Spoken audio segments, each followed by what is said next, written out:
Avez-vous un duo d'acteurs préféré? Abbott et Costello peut-être? Ou Laurel et Hardy? Christopher Lee et Peter Cushing?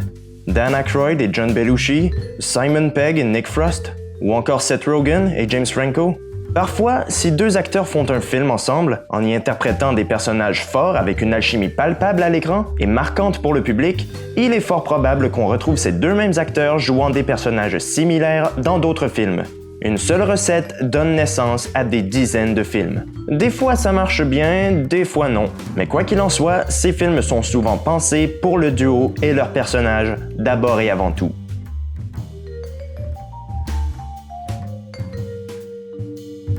Salut! Dans cet épisode de la cinéculture, je reviens sur mon duo d'acteurs favori.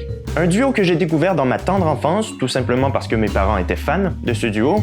Et ce duo a donc offert au public près de 11 films comiques plus ou moins connus, mais qui ont certainement marqué mon petit esprit de cinéphile. Et j'ai maintenant envie de vous présenter ces films. Des films simples, oui, pour la plupart, mais qui sont très efficaces. Mesdames et messieurs, je vous parle aujourd'hui de Jack Lemmon et de Walter Matthau.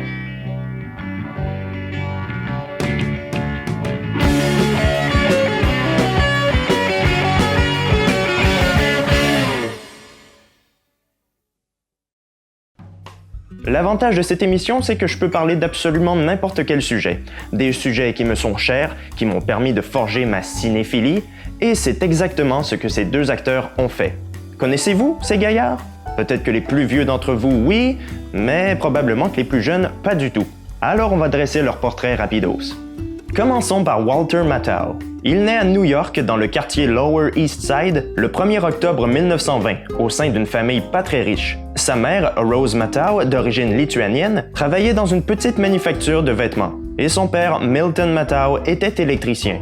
Dès son plus jeune âge, alors qu'il était en pension dans un camp d'été, il participe à des pièces de théâtre qui y sont organisées chaque semaine.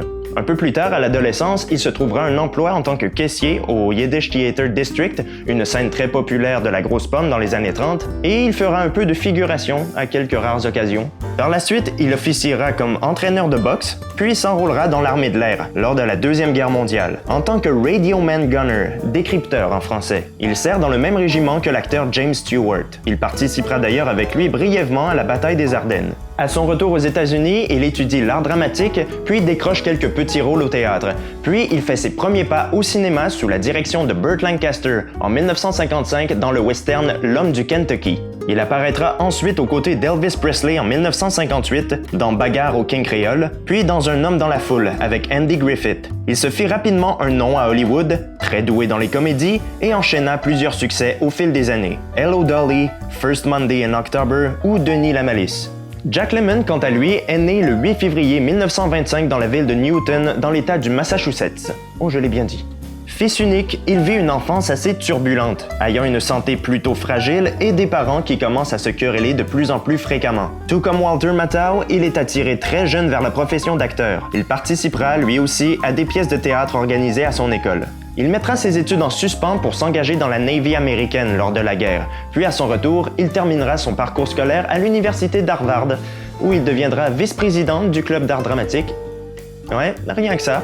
Il débuta sa carrière en audiovisuel à la radio à la fin des années 40 et obtint son premier rôle, très bref, dans The Lady Takes a Sailor, réalisé par Michael Curtiz. Il joua dans de nombreuses pièces de théâtre dans les années 50, puis décrochera en 1954 son tout premier grand rôle au cinéma, dans le film Une femme qui s'affiche. La presse le remarqua et le couvrit d'éloges, ce qui permit à sa carrière de décoller. Il a joué pour de grands réalisateurs comme John Ford, Robert Quine et bien sûr Billy Wilder.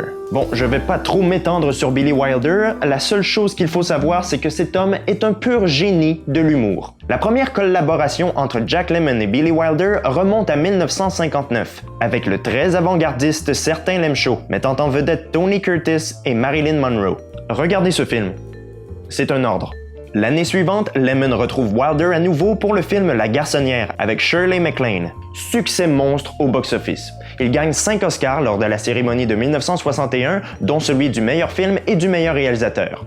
Encore une fois, regardez ce film. Lemmon et Shirley MacLaine ont tous deux rejoué pour Wilder en 1963, dans le film Irma la Douce, qui encore une fois fut un véritable succès. Regardez-le. Et finalement, c'est en 1966 que Jack Lemmon entame la production de sa 4e collaboration avec Billy Wilder. Une comédie dans laquelle il donnera la réplique pour la première fois d'une longue série à l'acteur qui deviendra son plus grand ami, Walter Matthau.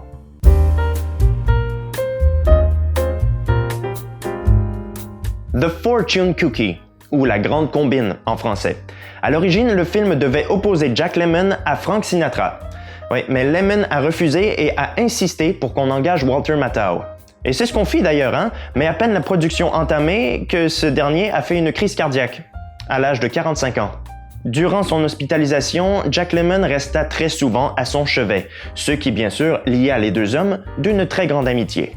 Une fois remis sur pied, Walter Matthau a donc pu retourner sur le plateau et le tournage pouvait donc reprendre. Le film raconte l'histoire d'Harry Hinkle, un caméraman sportif pour la chaîne CBS qui, pendant un match de football, un football américain, hein?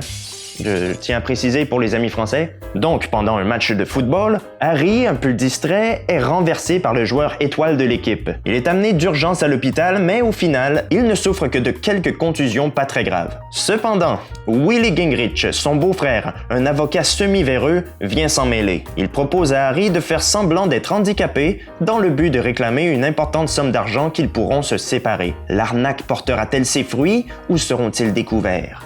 Oh, c'était si bien résumé!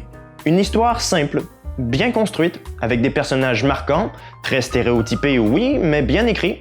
Une excellente comédie à l'ancienne. Ce film pose les codes de base qui suivront le duo Lemmon-Matthau jusqu'à la fin de leur carrière. Un personnage comme Harry Hinkle, joué par Jack Lemmon, un peu niais ou plutôt naïf, victime des événements. Puis une forte personnalité légèrement grotesque, rôle qui colle parfaitement à Walter Matthau. Après, c'est vrai qu'il a le physique pour, hein? Bon, il n'est pas particulièrement très beau, hein? Il a une petite gueule d'escroc, mais un charisme incroyable. Willie Gingrich, cet homme prêt à tout pour parvenir à ses fins des manières les plus loufoques possibles. C'est en quelque sorte l'ancêtre de Saul Goodman. Un cas fort intéressant. Je vais devoir attaquer la compagnie des fruits et légumes qui devra imprimer le logo danger sur toutes les peaux de bananes qui peuvent être dangereuses pour la santé. Une fois à terre, bien entendu. Et Matthau le joue tellement naturellement. Il a un véritable talent pour l'humour. Il lui arrivait même d'improviser certains de ses dialogues. Lemmon, lui, était un acteur de précision, très sérieux sur le plateau jusqu'au moment du tournage, et le personnage d'Harry lui correspond parfaitement. Cette histoire d'arnaque complètement folle, c'est du Billy Wilder tout craché. Une réalisation de qualité, bien filmée, avec un montage dynamique et un scénario qui monte en crescendo, avec des situations qui deviennent de plus en plus invraisemblables et grosses, un peu dark aussi, le tout avec un dénouement aussi émouvant que drôle. Le film est divisé en plusieurs actes, ce qui bien sûr donne un petit aspect théâtral au tout comme les gags qui ont certainement inspiré plusieurs sitcoms. Il y a autant de gags visuels que de punchlines. Soyez prudent, je vous en prie, docteur. Ça vaudrait mieux vu que je suis libéré sous caution. Sous caution? Oui, j'ai été pris en dopant un cheval à Arlington Park. C'est un vétérinaire? Mais en vérité, il est dentiste. Bon, oui, parfois on sent que le film a un peu vieilli, mais à l'époque, c'était la quintessence de la comédie. La Grande Combine a eu un très bon accueil à sa sortie, grandement louangé par tous les tabloïds. Certains diront même qu'il s'agit d'un des meilleurs films de Billy Wilder. Les critiques ont acclamé la prestation des deux acteurs principaux, et Walter Matthau sera nominé pour la première fois aux Oscars pour le meilleur acteur de second rôle. Et il l'obtiendra. The winner is Walter Matthau in The Fortune Cookie.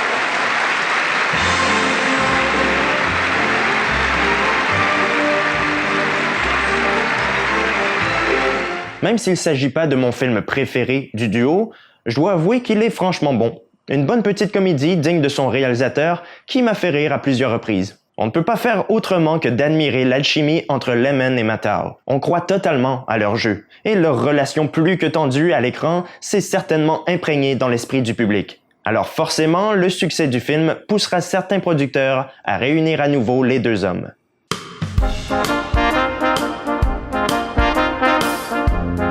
Un an auparavant, en 1965, le dramaturge Neil Simon met sur pied une pièce de théâtre qui deviendra culte aux États-Unis.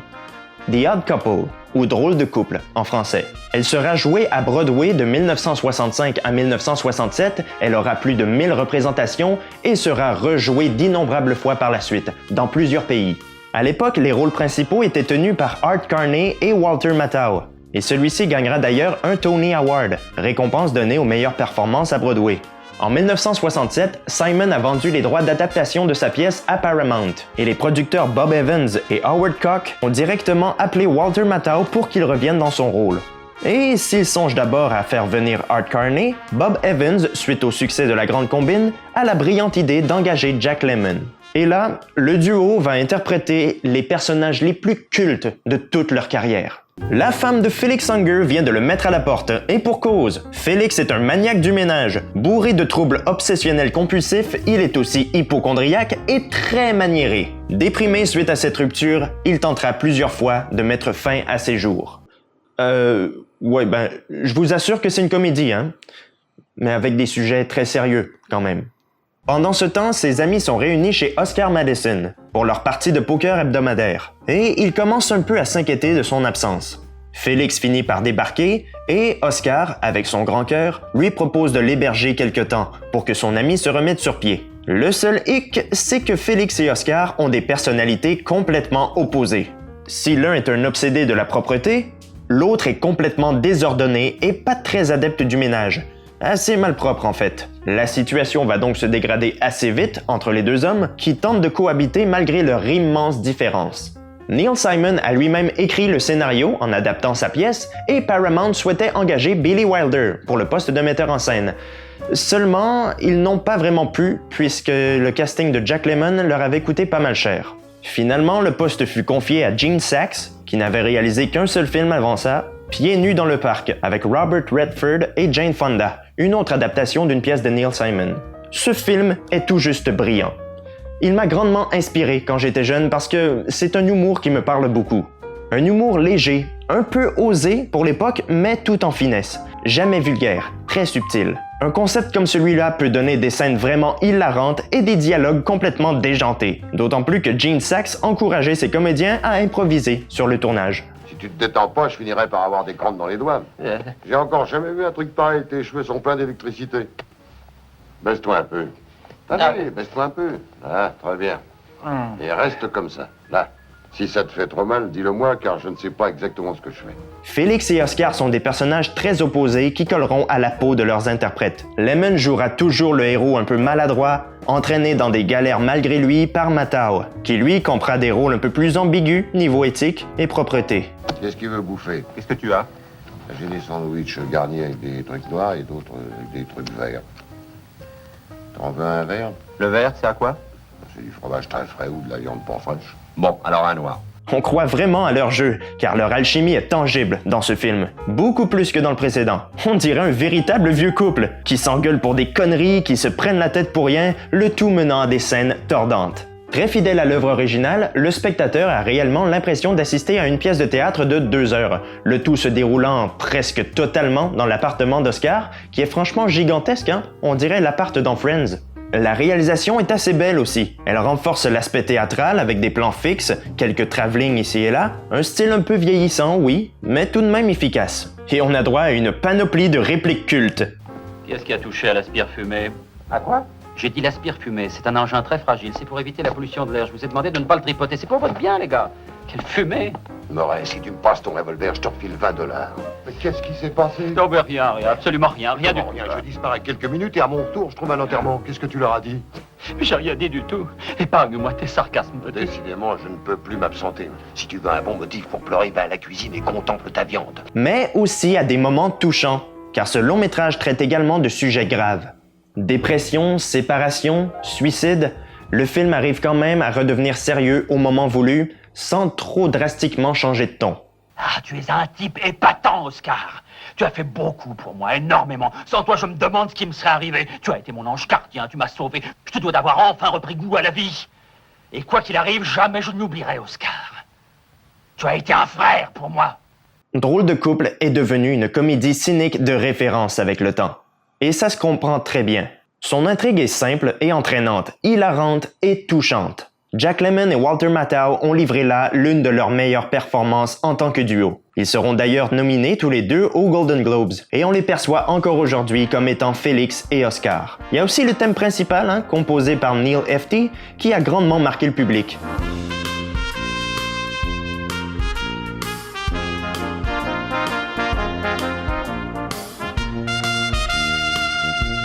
Ouais, et Neil Hefti a également composé ça. Pas mal, hein? Oui, il en fallait bien une. Dans les années 70, un spin-off du film fut adapté en série à la télévision, avec Jack Klugman dans le rôle d'Oscar. C'est d'ailleurs cet acteur qui a remplacé Walter Matthau dans la pièce originale quand ce dernier est allé tourner le film. Et Tony Randall dans le rôle de Félix. Une seconde série télé a vu le jour il y a quelques années avec Thomas Lennon et Matthew Perry, dans une version un peu plus moderne de l'histoire, et c'était franchement sympathique. Bref, tout ça pour vous dire que j'aime énormément ce film et que je vous le recommande chaudement. Alors oui, il date de 1968, mais ça n'est pas parce qu'un film est vieux qu'il est forcément mauvais. Je crois qu'on le répétera jamais assez, ça. Après ça, Lemmon et Matthau continueront leur carrière respective au cinéma, Lemmon s'essayant à la réalisation. On y reviendra un peu plus tard. Et Matthau décrochant des rôles de plus en plus importants, comme dans Les Pirates du métro, par exemple. Il faudra attendre l'année 1974 pour revoir le duo au grand écran, avec un film un peu trop méconnu à mon goût.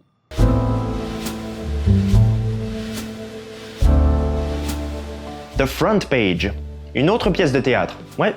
Elle fut écrite en 1928 par d'anciens journalistes et elle fut longtemps jouée à Broadway, devenant rapidement un classique et a connu de nombreuses adaptations au cinéma. Mais celle sur laquelle on va se pencher aujourd'hui sera bien sûr celle menée par notre duo du jour et sublimée par la mise en scène de ce cher Billy Wilder. À la fin des années 20, le reporter Hildy Johnson se prépare à démissionner pour commencer une nouvelle vie avec sa compagne. Mais alors qu'un homme est arrêté pour le meurtre d'un policier, son rédacteur en chef souhaite l'envoyer documenter la mise à mort de l'homme. Rien à faire, la décision d'Hildy est prise. Il va quitter le journal. Mais le condamné à mort parvient à s'échapper et se réfugie dans la salle de presse. Il tombe face à face avec Hildy. Compte tenu de la tournure des événements, le journaliste décide d'écrire un dernier reportage, qui sera certainement grandiose, tout en tentant d'aider le fugitif à rester caché. J'en dis pas plus, je veux pas spoiler. J'adore l'histoire de ce film. L'aspect huis clos, des personnages colorés, un petit côté à la 12 hommes en colère. Les auteurs de la pièce mettent en lumière la corruption de la presse, leur avidité de nouvelles croustillantes, des journalistes qui sont prêts à mentir pour rendre leurs articles encore plus sensationnels. Ce film possède une histoire vraiment très sérieuse et dramatique, mais le tout est camouflé par un humour complètement absurde. Le personnage du rédacteur en chef, Walter Burns, est interprété par Matthau. Et il est tout juste sublime, un vrai J. Jonah Jameson avant l'heure. T'as raison, il vaut mieux attendre la suite des événements. Mais ne perds pas de temps, fais-moi un article et en gros titre. Le shérif Hartman est-il anti-staliniste ou con comme un balai? Avec un peu de peau, on peut faire passer ça à la une. Il joue, encore une fois, un personnage bien cynique, à la morale douteuse, prêt à tout pour parvenir à ses fins. Et Jack Lemmon joue Hildy, un personnage qui, pour une fois, se démarque un peu de ses rôles habituels. En effet, dans ce film, il n'est plus vraiment maladroit ou malchanceux, même s'il est toujours un peu entraîné dans cette aventure malgré lui. Le passage aux années 70 marque un humour un peu plus cru, un peu plus vulgaire, mais les dialogues restent quand même divins. Halte! Ne bouge pas! Qu'est-ce qui se passe? Ah, tu saignes du nez! Oh. Mets ta tête en arrière! Oh, ça doit bien de ma tension. Oui, ou de ta ménopause. Oh. Hé, l'apprenti! On a droit à des personnages de toutes sortes, en passant par le criminel un peu niais, pas trop conscient de ce qui se passe, les journalistes bien beaufs, le shérif constamment ridiculisé, le stéréotype homosexuel, la femme du héros furieuse contre lui, jouée par une très jeune Susan Sarandon, et très certainement le personnage le plus honnête de toute cette histoire, Molly, la prostituée amourachée du condamné à mort. Je vous l'avais dit, des personnages hauts en couleur. Le travail de Billy Wilder sur ce film s'est grandement modernisé. C'est un peu plus cinématographique que théâtral. Le tout agrémenté de gags visuels très cons et très simples, mais tellement efficaces.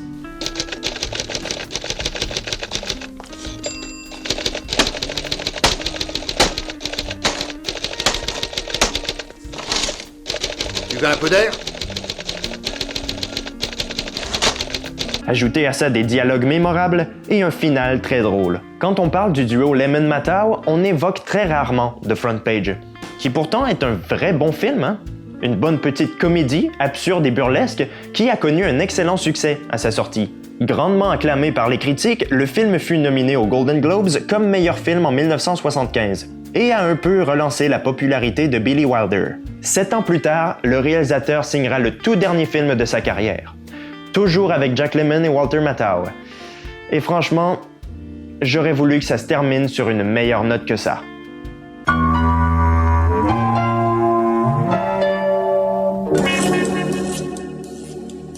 j'ai longtemps cherché ce maudit film. J'avais vu toute la filmographie du duo, sauf celui-là. Il n'a pas bénéficié d'une très grande exploitation sur le marché vidéo et donc aujourd'hui, il est très, très dur à trouver. J'ai cherché partout. Amazon, eBay, Marketplace de Facebook, Kijiji, l'équivalent du Bon Coin au Canada. Et j'ai même tenté de le télécharger de façon illégale, oui, je l'avoue, mais rien, nada, que dalle, jusqu'à tout récemment. À chaque année, je prenais une chance sur eBay dans l'espoir que quelqu'un vende le DVD du film. Et là, bingo! Un Américain le vendait à rabais. J'ai donc sauté sur l'occasion. Oui, bon, vu la qualité de l'image, je soupçonne le gaillard de m'avoir vendu un DVD pas très légal. Mais bon, l'important c'est que j'ai le film en ma possession. Quelle déception! Body Body, ou Victor Lagaffe en français, raconte l'histoire de Trabuco, un tueur à gages chargé d'éliminer des témoins s'apprêtant à comparaître devant jury pour un procès contre la mafia. Il s'installe dans un petit hôtel afin de préparer son assassinat quand il fait une malheureuse rencontre. Victor Clooney, son voisin de chambre. Celui-ci vient d'être expulsé de chez lui par sa femme. Fraîchement cocu et dépressif, Victor fera subir au tueur à gages les pires moments de sa vie. Vous l'aurez deviné, ce film est encore une adaptation de pièce de théâtre. Enfin, il se base sur un film inspiré d'une pièce. Effectivement, Body Body est le remake américain du film franco-italien L'Emmerdeur, avec Jacques Brel et Lino Ventura, sorti en 1973. Il s'agit d'une adaptation de la pièce Le Contrat de Francis Weber, auteur du Dîner de cons et de Cher Trésor. Ce film a bénéficié d'une sortie en salle aux États-Unis, dû à son excellent score en Europe, et le producteur Jay Weston a réussi à racheter les droits de remake. Il a suggéré l'idée à Walter Matthau et Jack Lemmon, et ceux-ci ont proposé le nom de Billy Wilder comme réalisateur. Ce dernier n'avait rien fait depuis 1978, et il n'était pas tout à fait convaincu du projet, étant habitué de créer ses propres histoires et pas vraiment d'en adapter. Je sais pas quoi penser de ce film. C'est pas nul, hein? Mais c'est pas très bon non plus. C'est un film qui n'a pas réellement de but en fait. Ça se résume uniquement à Victor qui emmerde un tueur à gages avec une succession de scènes facilement interchangeables et pas très efficaces. Non, les gags et les blagues sont d'un niveau nettement inférieur comparé à ce que le duo nous a habitués auparavant. Bon, dès le début, on constate assez vite que Jack Lemmon joue encore le même genre de personnage. Sorry, I was throwing up. I had a nervous stomach. They say it's psychosomatic because of my wife. We're separated. Par contre, Walter Matthau joue ici un rôle assez différent de ce qu'il fait d'habitude, un tueur à gages pas très comique, discret, silencieux et qui parle rarement, mais quand il le fait, ça a le mérite d'être clair. I ain't got time for this kind of shit. Mais bon, à part ces deux-là, il n'y a pas réellement d'autres acteurs qui... Wow! Klaus Kinski joue dans ce film! Oui! Et il est détestable! Mais ça ne surprend plus personne. Bref, on peine réellement à s'investir totalement dans ce film parce que... ça ressemble tout simplement à aucun autre film de Billy Wilder. Ça se sent qu'il n'avait pas vraiment envie de le faire, ce film. On sent qu'il voulait s'en débarrasser au plus vite. Et du coup, sa réalisation est fade, sans plan marquant, les scènes s'enchaînent sans réelle fluidité, on n'est pas trop certain de ce qu'on regarde et quand le générique de fin se met à défiler, on se dit... What the fuck is that? Après ce film, Billy Wilder a pris sa retraite. Il n'a plus jamais rien réalisé et il est décédé en 2002, à l'âge de 95 ans. Jack Lemmon, lui, joua dans de nombreux longs métrages à succès, comme Missing, That's Life ou Glengarry Glen Ross. Walter Matthau, lui, s'afficha dans des films un peu moins populaires et qui n'ont pas vraiment impressionné le public. Et les deux hommes se sont retrouvés en 1993, dans un bon petit film familial. L'un de mes préférés du duo.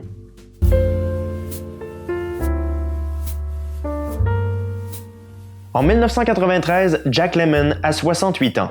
Walter Matthau en a 73. Ils sont âgés, et ils vont jouer des rôles de vieux malcommodes. Grumpy Old Man, ou Les Grincheux en français, est une petite comédie familiale sans prétention, dans la veine de Drôle de couple, et réalisée par Donald Petrie. C'est avec ce film que j'ai découvert les deux bonhommes. John Gustafson et Max Goldman vivent dans la petite ville de Wabasha, depuis leur tendre enfance. Voisins depuis des années, ils passent leur temps à se faire les 400 coups, à s'insulter et à parfois se bagarrer, au grand désespoir de leurs enfants. Un beau jour, une femme du nom d'Ariel, très excentrique et séduisante, vient s'installer dans le quartier. et les vieux Chris, comme on dit par chez moi, se mettent en tête de la séduire. Le scénario typique du feel-good movie. En fait, ce film coche toutes les cases du bon feel-good. L'histoire est charmante, drôle et entraînante. Alors oui, il n'y a rien de vraiment original, hein, mais je vous l'ai dit, c'est un film sans prétention. On a une petite histoire d'amour à l'eau de rose entre Jacob et Mélanie, le fils de Max et la fille de John, un petit côté film de Noël aussi, puisque l'intrigue se tient pendant la période des fêtes. Inutile de vous dire que Lemon et Matthau sont toujours aussi géniaux dans leur rôle. Absolument tous les dialogues entre les deux sont hilarants. Ajoutez à cela la présence de Burgess Meredith qui est tout juste magique. Alors il faut que tu grimpes cette femme, John. Grimpe-la vite. Ou alors envoie-la moi, hein? Oui bon, on a droit à un humour un peu plus vulgaire et cru aussi, mais franchement ça passe. Ah oui, j'oubliais, les dialogues sont presque tous improvisés. Je vous invite à regarder les bloopers du film pour le constater. Les punchlines changent presque à chaque prise. Ce petit film familial a rencontré un succès inattendu à sa sortie. Il a pu rembourser 2 fois son budget et les producteurs ont eu l'idée de faire une suite 2 ans plus tard. Toujours avec le même casting, le même genre d'histoire, les mêmes genres de gags, la même efficacité. Cette fois réalisé par Howard Dutch, ce film se déroule 6 mois après le premier. John s'est marié avec Ariel, sa fille Mélanie prévoit se marier avec Jacob, le fils de Max, puis une nouvelle arrivante fait son apparition dans le quartier, une jolie italienne interprétée par Sophia Loren. Et cette nouvelle ne fait pas le bonheur de John et Max. Pas grand chose d'autre à dire, si ce n'est que c'est toujours aussi drôle. Certaines punchlines sont pour moi devenues cultes. J'ai cru que je m'attendais à voir une personne qui ressemblait à Rick. En quoi? Enfin, un peu grasse et avec du poil, mais vous n'êtes pas grasse. Je ne sais plus depuis combien de temps je n'ai pas été avec un homme. Moi non plus. Et Burgess Meredith est toujours aussi génial. L'acteur avait 87 ans à l'époque et il commençait à souffrir de la maladie d'Alzheimer. L'équipe technique devait un peu le guider sur le tournage puisqu'il était souvent grandement confus. Les Grincheux 2 est donc le tout dernier film de sa carrière. Il est mort 2 ans après, en 1997. Mais on fait personne n'a couché ensemble. Ah, finalmente! Ah, mais parlez pour vous.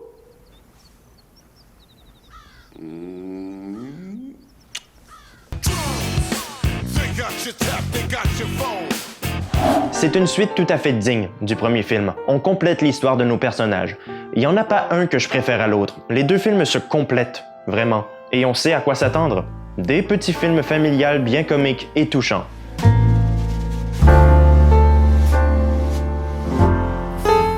Suite au succès des 2 Grincheux, le duo Lemon et Matthau se voit proposer d'autres films. Des films où, évidemment, ils joueront des vieux bonhommes désagréables mais attachants.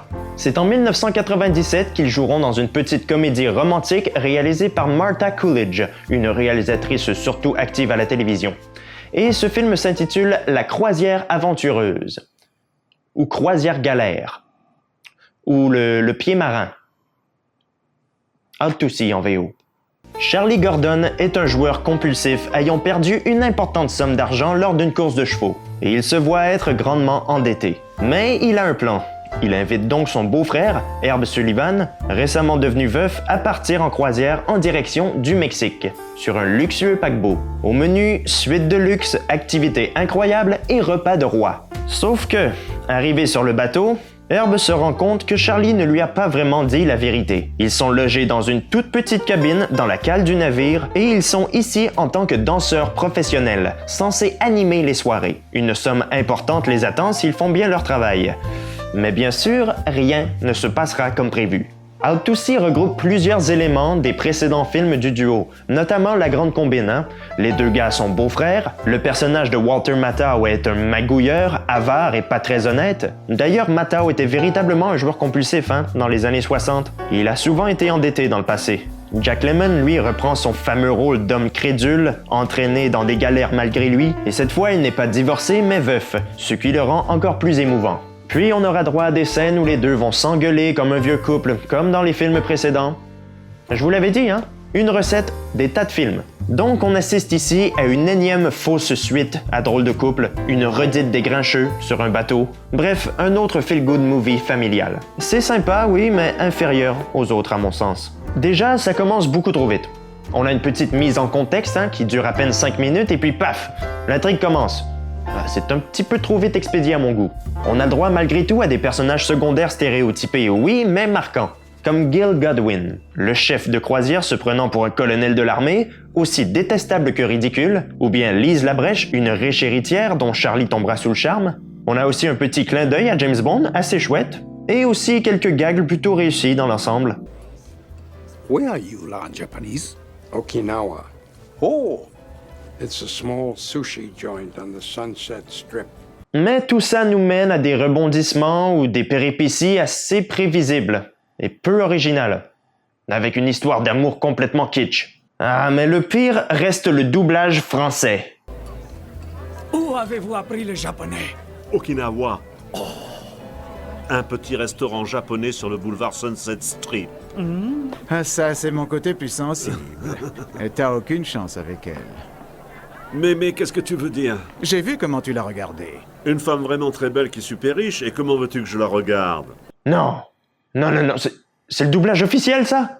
Non, j'ai vérifié, c'est censé être la voix habituelle des acteurs, soit Serge Lorca et André Valmy, mais c'est pas eux, ça! Ah, commence pas, hein? Mais va donc voir Viviane, tout de suite!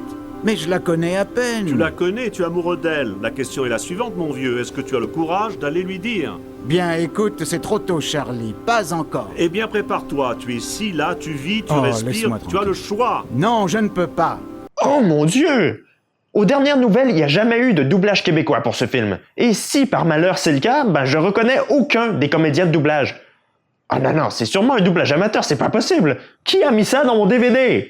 Les critiques ont été peu enthousiastes à la sortie du film, notant une faiblesse dans l'originalité du scénario, malgré une forte alchimie encore palpable entre les deux acteurs. Voulant un peu surfer sur le succès des Grincheux, le film se planta au box-office et sombrera dans l'oubli. Mais il restera quand même un classique pour les fans du duo. En ce qui me concerne, je le trouve cool, mais sans plus. Un poil décevant. Par contre, j'aime bien le film suivant, le dernier du duo.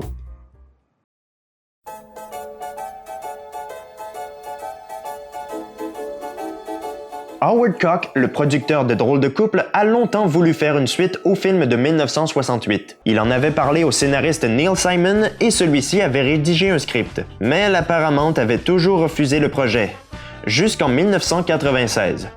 Ils ont lu et approuvé le scénario de Neil Simon et ils ont mis le projet en chantier.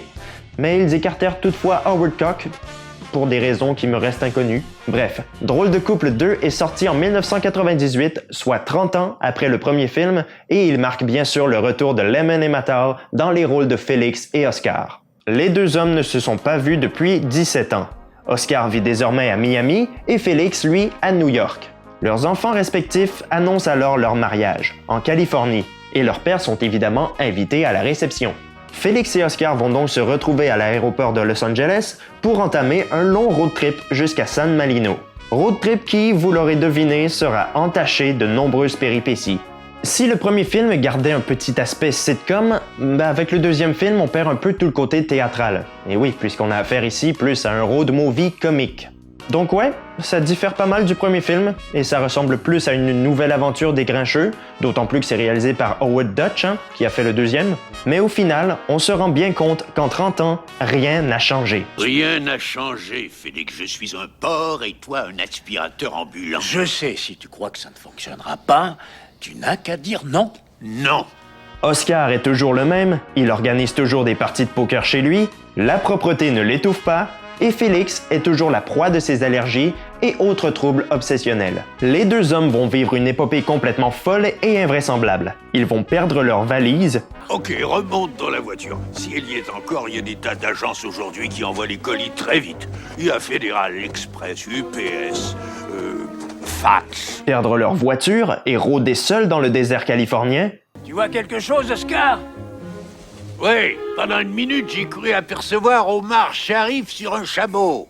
Conduire des immigrants illégaux, rencontrer Thelma et Holly, j'imagine que vous avez la ref, se faire kidnapper et faire plusieurs allers-retours en prison, constituant un running gag assez drôle mais un peu répétitif.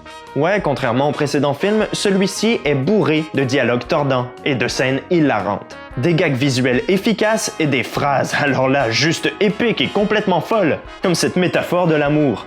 La mèche, elle est presque éteinte, Félix. Tout ce que je veux, c'est que la chandelle rayonne plutôt que de maudire la noirceur. Elle ne s'éteint pas, Oscar, ni la tienne, ni la mienne. Mais j'ai encore espoir qu'un jour, quelque part, on trouvera la bonne allumette. Tu sais, on a fait tellement de métaphores que j'ai oublié le sujet de notre discussion, Félix. Alors non, ça n'est pas du tout du même calibre que le premier film. Mais ça nous provoque une bonne dose de rire quand même. Un vrai antidépresseur, ce film. Un final digne des deux hommes. Et pourtant, la presse n'a pas été de cet avis.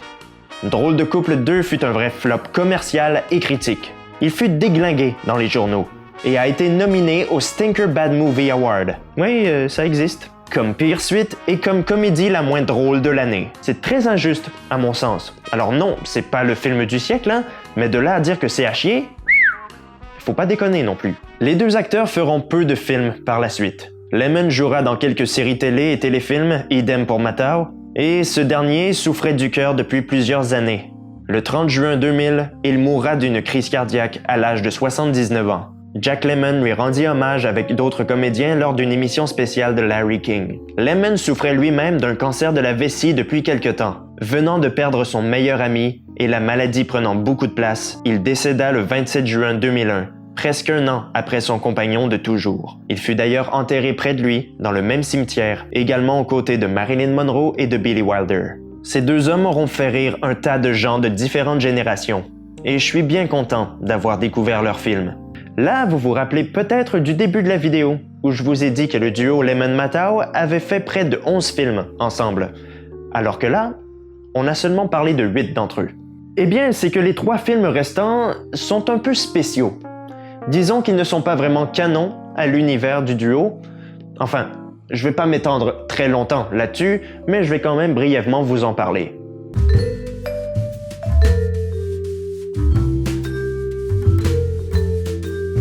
En 1971, Jack Lemmon décide de s'essayer à la réalisation, avec le film Kutch, l'histoire d'un vieux monsieur légèrement désagréable vivant chez ses enfants et qui, du jour au lendemain, décide de partir et vivre seul. Une petite comédie dramatique dont le rôle principal est interprété par Walter Matthau. Jack Lemmon n'apparaît pas du tout dans le film, enfin, ne serait-ce que pour quelques secondes en guise de caméo. Le film fut un succès et sera nominé pour 4 Oscars en 1972, dont celui du meilleur acteur pour Walter Matthau. Et c'est à peu près tout ce que je peux vous dire là-dessus. J'ai pas vu ce film. J'en ai pas eu l'occasion. Mais j'aimerais bien. 20 ans plus tard, le réalisateur Oliver Stone dévoile au public l'un de ses meilleurs films, du moins pour moi, JFK. On relate toute l'enquête par rapport à l'assassinat du président John F. Kennedy, les théories du complot qui sont liées à tout ça, le rapport de la commission Warren. Excellent thriller que je conseille à tous, pour ceux qui ne l'ont pas vu.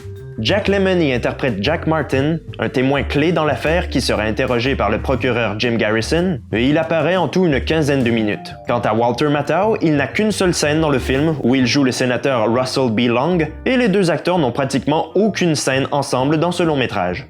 Puis finalement, en 1995, avant le tournage des Grincheux 2, le fils de Walter Matthau, Charlie, met sur pied l'adaptation d'une nouvelle écrite par Truman Capote, The Grass Harp. Se déroulant en Alabama dans les années 40, on suit un orphelin du nom de Colin vivant avec les cousines de son père. Il ira s'installer dans une petite cabane dans les bois et fera la rencontre de plusieurs personnes un peu excentriques. Walter Matthau tient l'un des rôles principaux, un ancien juge dégoûté par la justice d'aujourd'hui et qui se liera d'amitié avec Colin.